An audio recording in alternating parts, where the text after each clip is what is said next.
Hi dear all friends, happy morning. Welcome to நலம் ஆரோக்கியம் மெகலி மணியன்ஸ் kitchen. இன்றைக்கி காலிஃப்ளவர் குருமா தான் செய்ய போகிறோம். அதுக்கு மேட்சிங்காக நம்ம ரோஸ்ட், சப்பாத்தி, ரைஸ் எல்லாத்துக்கும் இது மேட்சிங்காக இருக்கும். வாங்க செய்து பார்க்கலாம்.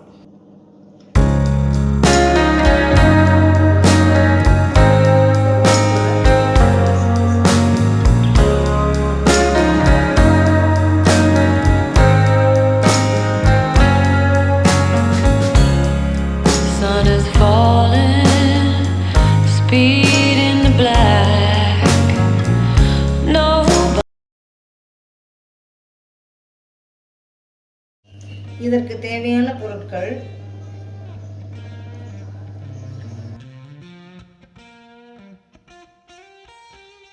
காலிஃப்ளவர் கிரேவிக்கு நம்மளுக்கு தேவையான பொருள் என்ன அப்படின்னா, இப்போ ஒரு பாத்திரத்தில் தண்ணி வச்சுக்கிறோம், மஞ்சள் பொடி போட்டுக்கிறோம், காலிஃப்ளவர் ஒரு 200 கிராம் போட்டுட்டு நல்லா இது பாயில் கொஞ்சம் ஒரு 30% பாயில் ஆனால் போதும்.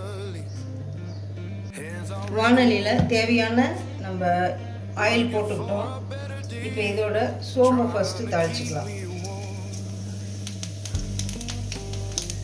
தாளிச்சிட்டு அடுத்து சின்ன வெங்காயம் கொஞ்சம், பெரிய வெங்காயம் கொஞ்சம்,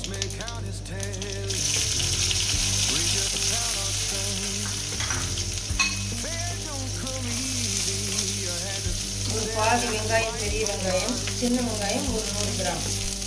இதை இப்போ நம்ம நல்லா ஃப்ரை பண்ண போகிறோம். இது கண்ணாடி பதம் வந்தால் போதுங்க. 2 தக்காளி கட் பண்ணி வச்சுருக்கேன், அதை நம்ம இப்போ ஆட் பண்ணிக்கலாம்.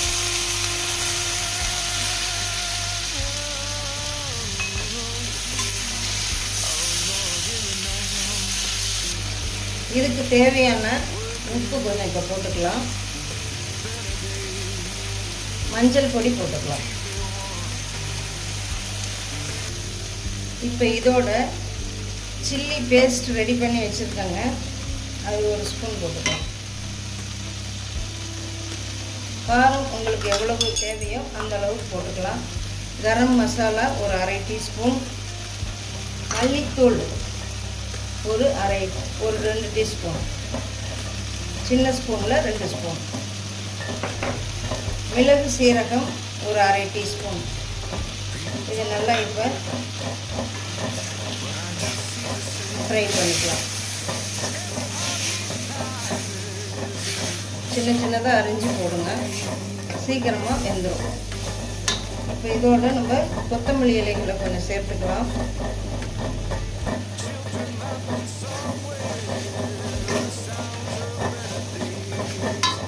அடுத்து ஒரு 4 முந்திரி பருப்புகளை சேர்த்துக்கலாம். ஒரு 1/4 டம்ளர் தண்ணி ஊற்றி இப்போ பாயில் பண்ணிக்கலாம். இதை இப்போ நம்ம பாயில் ஆனதும் இதை நல்லா பேஸ்ட் பண்ணி கொண்டு வந்துக்கிறாங்க. ரொம்ப நைஸாக பேஸ்ட் பண்ண வேணாம், 1-2 அரைச்சா போதும். இப்போ காலிஃப்ளவர் இந்தாண்ட நம்மளுக்கு வெந்துடுச்சு. இப்போ இது பாயில் ஆகிடுச்சுங்க. எடுத்துட்டு ஆற வச்சுட்டு நம்ம மிக்சியில் கொஞ்சம் கரகரப்பாக அரைச்சிக்கிறோம். காலிஃப்ளவர் பாருங்கள் 30% தண்ணியை வடிச்சிட்டு காலிஃப்ளவரை எடுத்து வச்சாச்சு. இப்போ அடிகனமான ஒரு வானலியை வச்சுக்கோங்க. வெண்ணெய் கொஞ்சம் போட்டுக்கலாம். இது நல்லா மெல்ட் ஆகட்டும்.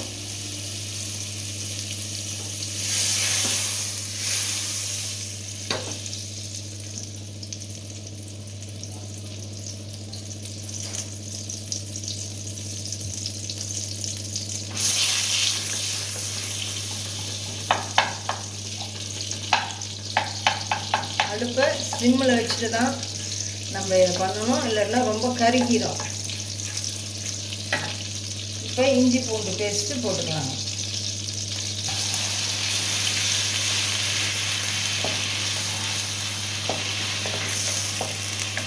பச்சை வாசனை போகிற வரைக்கும் இதை ஃப்ரை பண்ணணும்.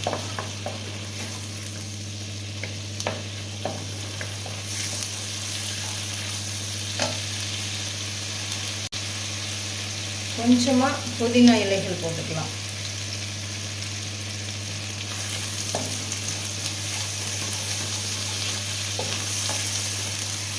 இருக்கக்கூடிய பெரிய வெங்காயம் ஒரு பாதி வெங்காயம் அதை நல்லா பொன் வறுவலாக வறுத்துக்கலாம்.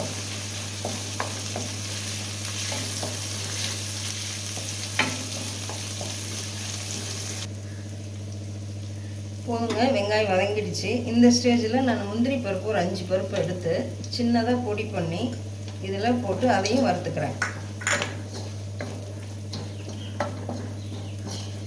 இப்போ நம்ம அரைச்சி வச்ச பேஸ்ட் இருக்குது பார்த்தீங்களா, கரகரப்பாக அரைச்சி வச்சுருக்கோம். இதை நம்ம அதில் போட்டுக்கிறோம். உங்களுக்கு காரம் அதிகமாக தேவைப்படுதுன்னா 4 பச்சை மிளகாயை இதில் ஆட் பண்ணி நீங்கள் ஃப்ரை பண்ணிக்கலாம். டியர் ஆல் ஃப்ரெண்ட்ஸ், என்னுடைய சஜஷன் என்ன அப்படின்னா, கிச்சனில் நம்மளுக்கு எல்லா திங்ஸும் உணவுப் பொருட்கள் எல்லாமே செய்யறதுக்கு உண்டான திங்ஸ் எல்லாம் ஒன்று. ரெண்டாவது, இந்த மாதிரி பாத்திரங்கள், சரியான ஒரு பாத்திரங்கள் இருந்தாலே நமக்கு கிச்சனில் குக் பண்ணுறதுக்கு ரொம்ப ரொம்ப இன்ட்ரெஸ்டிங்காக இருக்கும். அந்த மாதிரி சூழ்நிலையை உருவாக்கிக்கோங்க. அப்போ தான் அந்த அன்போடு நம்ம சமைச்சு வீட்டில் இருக்க எல்லாத்துக்கும் கொடுக்க முடியும். அதை ஃபாலோ பண்ணிக்கோங்க.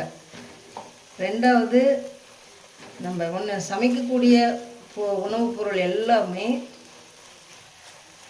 நல்ல கூழாக்கி நம்ம விழுங்கணும். அப்போ தான் அதனுடைய எஃபெக்ட்டு உடம்புல நல்ல ஆரோக்கியத்தை கொடுக்கும். உமிழ்நீரோடு சேர்ந்து சாப்பிடக்கூடிய எந்த ஒரு உணவுப் பொருளும் சீக்கிரமாக ஜீரணமாயிடும். இன்சுலின் நல்லா சுரக்கும். இப்படி பல வித நன்மைகள் இருக்குங்க. ஓகே, இப்போ நம்ம என்ன பண்ணிடலாம், கொஞ்சம் குடைமிளகாய், ஒரு அரை குடைமிளகாய் இருக்குது, அதை இப்போ இதோட போட்டுக்கலாம்.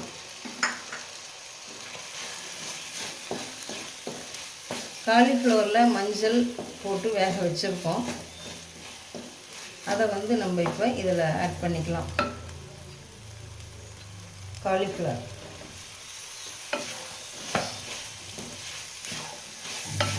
இப்போ இதுக்கு தேவையான உப்பு நம்ம சரியாக போட்டுக்கலாங்க.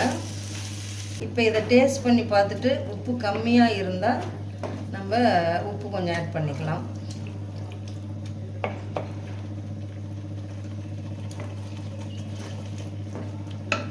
உப்பு கொஞ்சம் குறைவாக இருக்குது, நான் ஆட் பண்ணிக்கிறேன். இன்னும் கொஞ்சம் கூட வாட்டர் நம்ம ஆட் பண்ணிக்கலாம். காலிஃப்ளவர் ஏற்கனவே 30% தான் குக் ஆகிருக்கு. இப்போ நம்ம அந்த மிச்சம் இருக்கக்கூடிய பாயிலை நம்ம பண்ணி முடிச்சிடலாம். இது நல்லா இப்போ லிட்டு போட்டு மூடி வச்சிட்டோம்னா இதில் 5 மினிட்ஸில் பாயில் ஆகிடும்.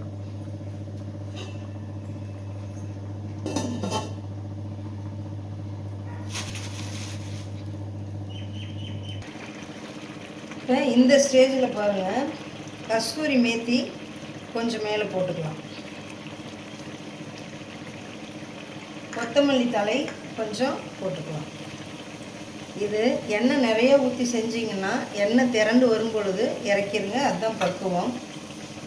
இதுக்கு இப்போ சப்பாத்தி, தோசை, இட்லி, ரைஸ், பிரியாணி எல்லா டிஷ்ஷுக்கும் இது மேட்ச் ஆகும். செய்து சாப்பிட்டு பாருங்கள். கமெண்ட் பண்ணுங்கள், லைக் பண்ணுங்கள், ஷேர் பண்ணுங்கள், சப்ஸ்கிரைப் பண்ணுங்கள் ஃப்ரெண்ட்ஸ். இப்போ சப்பாத்தி சுட்டு சாப்பிடலாம்.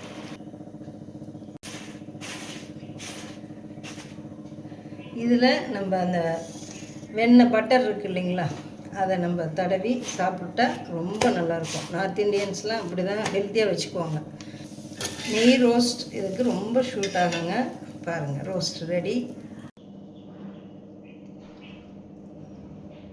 இது காலையில் ஒரு நேரம் நம்ம செய்துட்டோம்னா 3 நேரத்துக்கு இதையவே நம்ம அட்ஜஸ்ட் பண்ணிக்கலாம், ஒர்க் அதிகமாக இருக்கிற டைமில். Thank you friends.